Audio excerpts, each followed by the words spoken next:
प्रधानमंत्री नरेंद्र मोदी का ये road show, mega road show जारी है। लगातार आपको हम दिखा रहे हैं, जन समर्थन अपार है। और देखिए, बजरंगबली के गेटअप में भी लोग वहां पर पहुंच रहे हैं समर्थन में, कलाकार भी पहुंचे हुए हैं और बजरंगबली के पोस्टर भी इस शहर में नजर आ रहे हैं। अब बजरंग दल और बजरंगबली पर ये सियासी घमासान। तो बजरंगबली के जो गेटअप में लोग आए हैं, शिल्पी सेन हमारे सहयोगी वहां पर पहुंचती हैं, उनसे बातचीत करती हैं, सुनवाते हैं जरा।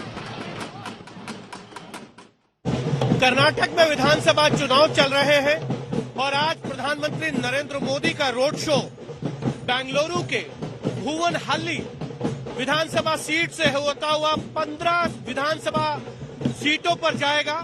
और जी हां, ये रोड शो जो है वो 30 किलोमीटर से ज्यादा का विधानसभा का रोड शो होना है। और इस विधानसभा चुनाव में कांग्रेस ने जब से ये कहा है कि बजरंग दल को बैन करेंगे, बीजेपी ने कहा है कि बजरंगबली को रोकना चाहती है भारतीय जनता पार्टी।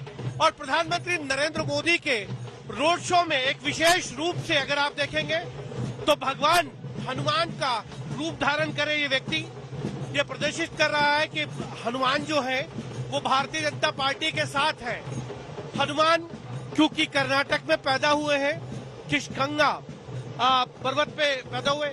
जी आप बताइए क्यों ये रूप धारण किया है? वो हिंदुओं का ये है, प्रतीक है या चुनावी मुद्दा बन गया है? ये नहीं, चुनावी मुद्दा बन गया है बजरंगबली। वो चुनाव का वो भी करता है।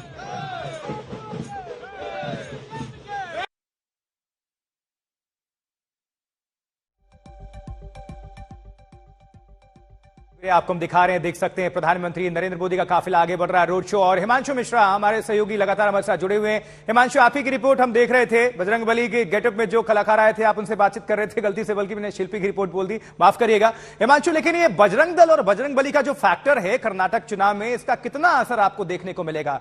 कांग्रेस को इसका नफा नुकसान या फिर भारतीय जनता पार्टी को नफा नुकसान? क्योंकि कांग्रेस तो इसको लेकर बैकफुट पर है। अब उसके पहले बयान तो आ गया सामने, लेकिन उसके बाद से उनके नेता उसको अब भरपाई करने में लगे हुए हैं। कह रहे हैं कि अगर सत्ता में आएंगे तो बजरंगबली के कई मूर्तियां बनवाएंगे हर जगह। देखिए, बिल्कुल शायद मुझे लगता है कि कांग्रेस को इस बात का एहसास हो गया कि भारतीय जनता पार्टी को बैठे बैठाए उन्होंने एक फुल टॉस बॉल दे दी है और वो बॉल उस पिच पे दी है जो भारतीय जनता पार्टी का होम ग्राउंड है। अगर होम ग्राउंड पे अगर कोई बैटिंग करने जाता है या बॉलिंग करने जाता है तो उसको बहुत आसानी होती है बॉलिंग और बैटिंग में। और भारतीय जनता पार्टी के लिए ये एक ऐसा फुल टॉस था जिसपे भारतीय जनता पार्टी को लगता है कि 6 मारा जा सकता था।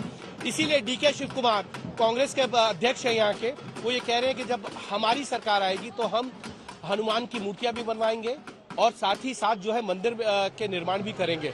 तो कहीं ना कहीं ये चुनावी मुद्दा जो है वो बनता जा रहा है। शायद भारतीय जनता पार्टी को इस बात का इल्म हो गया कि ये एक ऐसा चुनावी मुद्दा हो सकता है, क्योंकि हनुमान का जो जन्म स्थान है वो कर्नाटक में ही है। तो किष्किंधा पर्वत पर जो है वो भगवान हनुमान का जन्म हुआ था और इसीलिए इस मुद्दे को बहुत तेजी से पिक किया भारतीय जनता पार्टी ने। और अगर आप देखेंगे, जिस दिन से कांग्रेस ने अपना मैनिफेस्टो जारी किया है, भारतीय जनता पार्टी इस पर लगातार बोल रही है और वो चाहती है यही चुनाव में मुद्दा अगर बनता है तो उसका फायदा उसको मिलेगा, क्योंकि एंटी इनकम्बेंसी को अगर दूर किया जा सकता है, अपने वोटर्स जो राइट विंग्स के वोटर हैं, जो भारतीय जनता पार्टी के सपोर्टर्स हैं, और वो अगर कहीं भी थोड़ी बहुत नाराजगी है तो वो एक बार फिर से भारतीय जनता पार्टी के पक्ष में वोट करें। और इसीलिए मैंने आपको पहले भी कहा कि प्रधानमंत्री नरेंद्र मोदी हर रैली में जो है वो बजरंगबली का नारा लगाते हैं और साथ ही साथ ये भी कह रहे हैं कि जब आप ईवीएम पर जाएं वोट कास्ट करने के लिए, मतदान करें, तो आप जय हनुमान जय बजरंगबली का नारा लगा के जो है भारतीय जनता पार्टी के पक्ष में वोट करें। तो ये कनेक्ट करने की बात है और इसीलिए ये चुनावी मुद्दा बनता जा रहा है। और आपने देखा कि जो सज्जन हनुमान के वेश में आए थे, वो पूरी तरीके से उनके साथ जो लोग थे वो ये कह रहे हैं कि हनुमान जो है वो भारतीय जनता पार्टी के कार्यकर्ताओं को, नेताओं को एनर्जी दे रहे हैं इस चुनाव में। अब प्रधानमंत्री का काफिला जहां भी बढ़ रहा है आगे, फूलों की बारिश हो रही है प्रधानमंत्री पर, और प्रधानमंत्री भी वो फूल जो है रिटर्न कर रहे हैं। एक तरह से जनता से किस तरह से कनेक्ट करते हैं ये हम सबने देखा है। हिमांशु, आप हमारे साथ जुड़े रहे हैं, आपका बहरहाल शुक्रिया।